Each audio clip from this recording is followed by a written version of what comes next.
Well, on today's Wednesday Walkabout, I want you to stroll with me as I make some design decisions.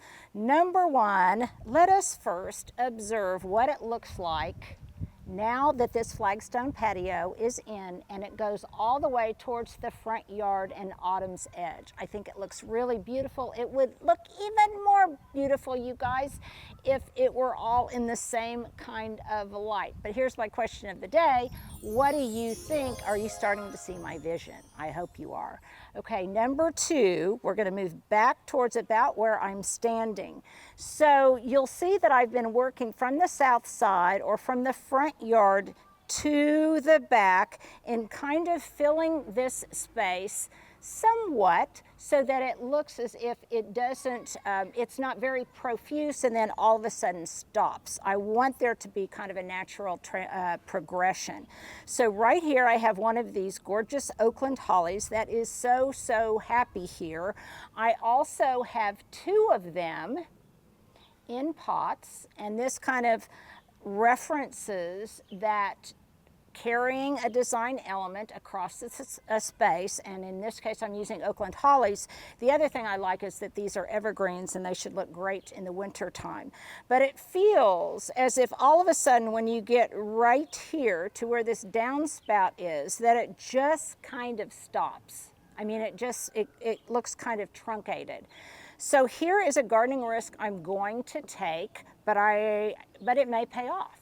So I've got this Oakland holly right here, and I've got one right here. I have another one that was somewhat stressed. It lost all of its leaves when it was being shipped, and I've kind of just been nursing it. And now it's starting to bud out again. So I think what I'm going to do is plant it right here. And you will say, oh, Linda, but it will get so big and it will obstruct passage of your walkway. Well, here's my thinking on that. Number one, I happen to know that I live in Oklahoma and these don't grow nearly as fast as they might grow where you live.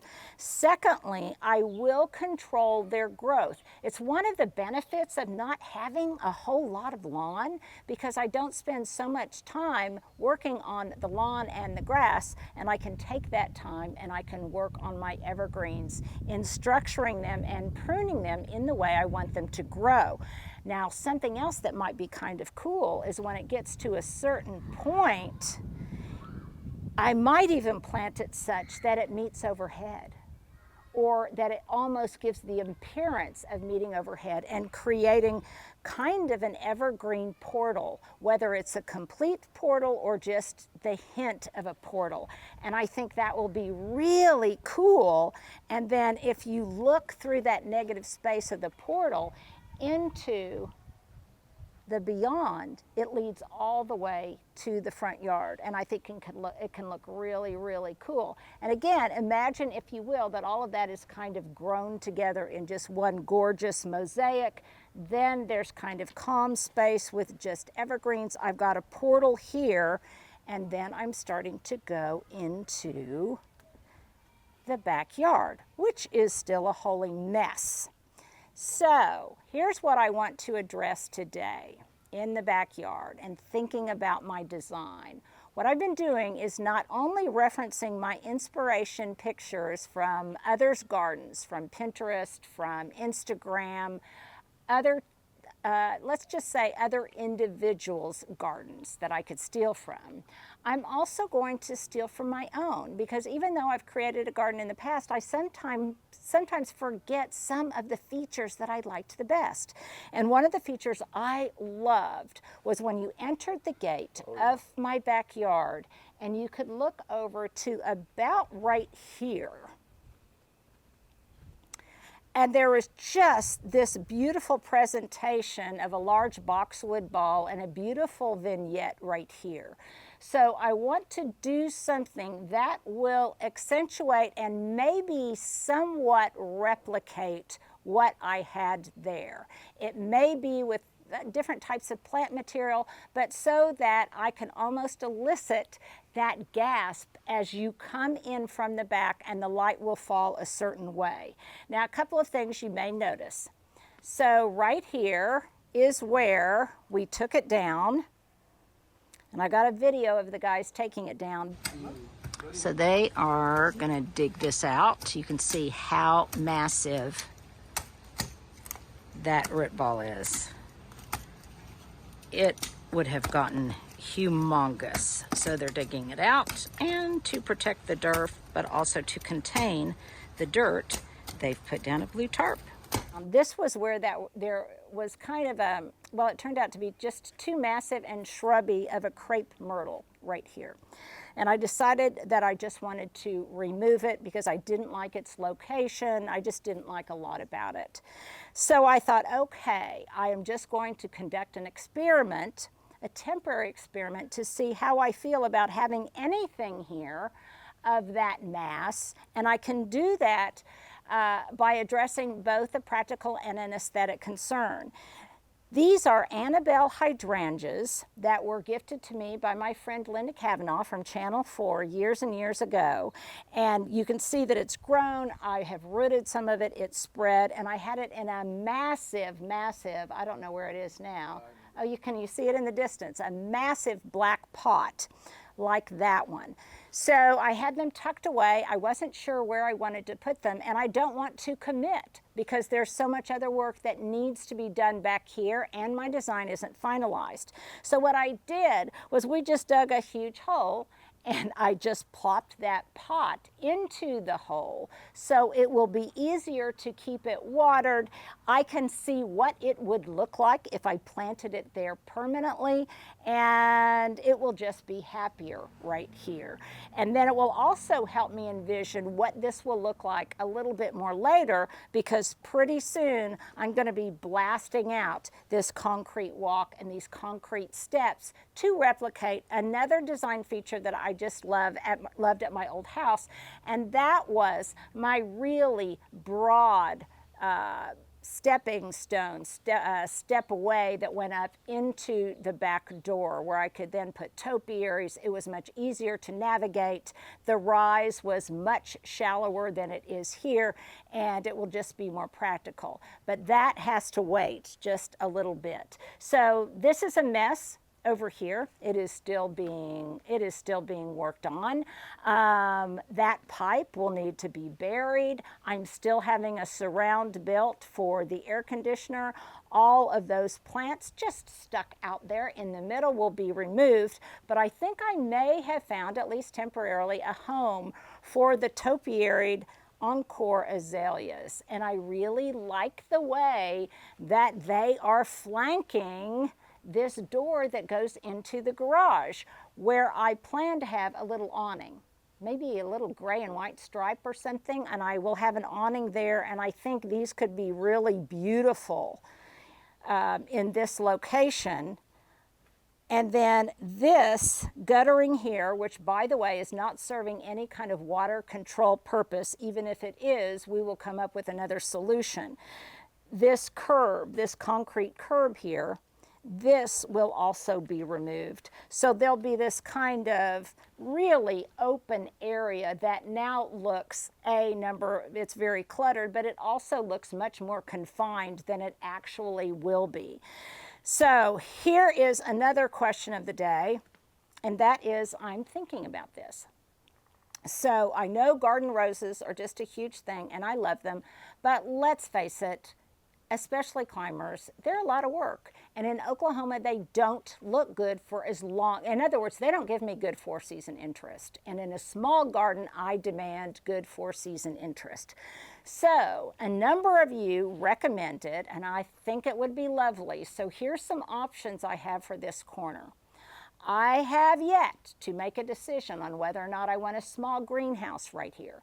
I go back and forth on it, thinking maybe this backyard is just too small and I will regret it.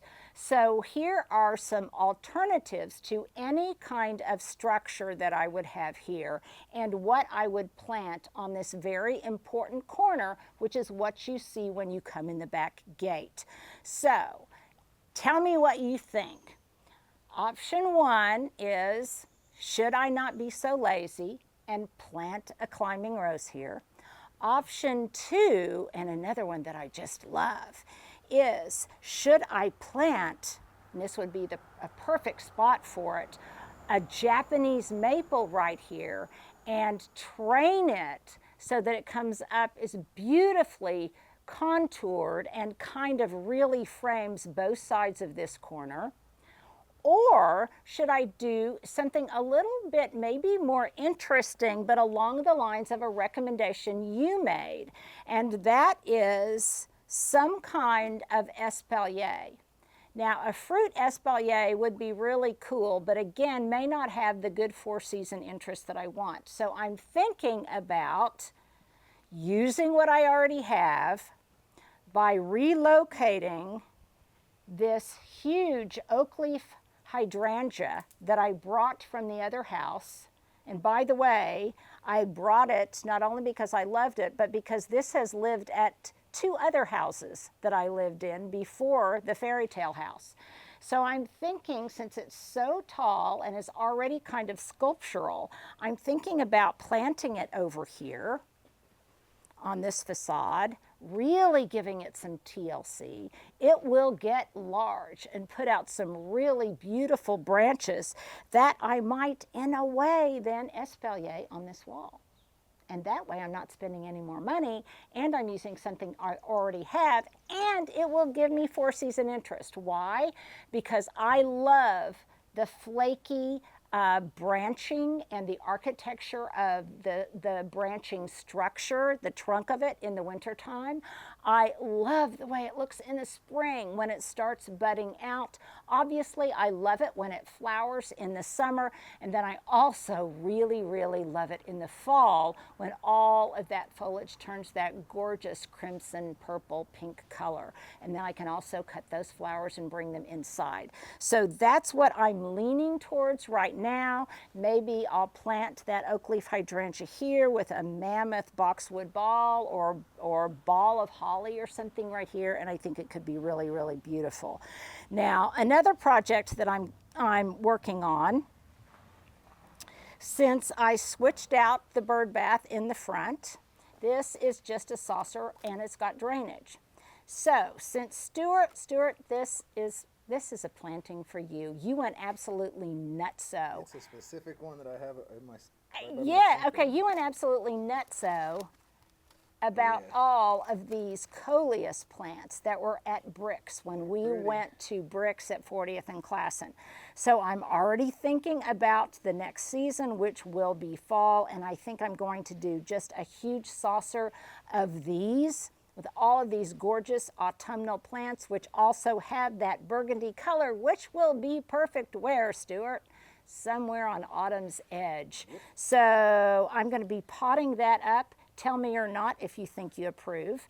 If you are hawk-eyed and you are noticing that there is water coming out of this guttering, that's what you're hearing, Stuart. And I'm saving that rainwater and using it to water my plants, my container plants. But also, we are very cognizant of this, and we've had some guttering people out, which is another reason I don't want to do too much digging in here right now, and they are going to remedy that situation. So this area is what I'm going to call In the Meantime Gardening, inspired by my buddy Klaus Dalby, who is just the king of container gardening. And he had a theater of different vegetables, or just used a beautiful plant stand like this. And here's where I probably need to do a commercial for my QVC plant stand, Stuart. But plant terrace. But I have potted up a number of peppers, some of which I think Phoebe grew for me, some of which were started by my friend Carolina Elizabeth. She gave me a number of starts. And so I'm just going to have kind of an edible terrace here. I've got some basil, I've got mostly peppers, some chives, just kind of, this is a leftover jasmine that I had at Trader Joe's. So it's kind of a plant nursery here, but it's it's just going to kind of hang in here until I decide on my final design, and I just wanted to have fun with it. So in the meantime, this is In the Meantime Gardening. By the way, this is gardening bush. And if you want to know, because you guys always ask, these are my favorite gardening gloves, cool jobs, Love them, have muddy pears everywhere. Strong sun back here, I apologize. If you guys don't follow me on Instagram, you need to, because I put up on stories yesterday that I went to Walmart and found some unbelievable deals. So look at this. More unbelievably, look at that price. $4. $4 for a Eugenia topiary. This is unbelievable. And it's also a testament to the fact that Walmart does not, in most cases, take good care of their plants. They don't water them. So I bought 3 of those. There's one that I'm going to be gifting to a friend. I've got a couple more of them here. I repotted them. I'll be clipping off the dead foliage, and these will do with a feed. They will come out and they will be just fine. And I'm also thinking that they will be brilliant in the winter time, sometime around Christmas. All of my dragon wing begonias that I've taken cuttings from, they're happy over here in the shade. I am so glad I decided to keep these trees, and I'll tell you why. Not only do they kind of have that Riviera quality, and I don't know, I just like them. But it gives me the perfect light. So this faces west. So during a good bit of the day, this is kind of in shade. And when the sun drops down in the sky, they're still in some shade. And then the other side faces east, which isn't quite as brutal. And then as the day ages, that stuff is in shade because of the garage. So that's working out pretty nicely. Some other things I'm going to be doing, lots of container gardens at the potting shed, at the potting table, I should say. And maybe, you know what, Stuart, should we just save this? Should we just save this and do a video on this, on how I'm going to take these Shopping My Garden treasures that I've had for a couple, 2-3 years now from my other garden. These were just little blue point junipers that were planted by the birds, and excuse me for that, that were planted by the birds, and I potted them up. And now I need to repot them because they are outgrowing their current containers. And also I'm thinking about this Christmas, and I really want to get them in shape so that they are in the size and in the containers that I want for the holidays. I've got some more plant makeovers to do.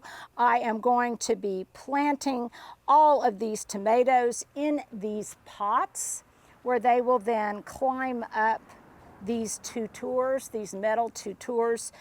Does it all look too busy back here, too cluttered? Absolutely it does, because this is in the meantime gardening, and I'm just kind of having fun without having to pay too much attention to, is everything exactly in the right place?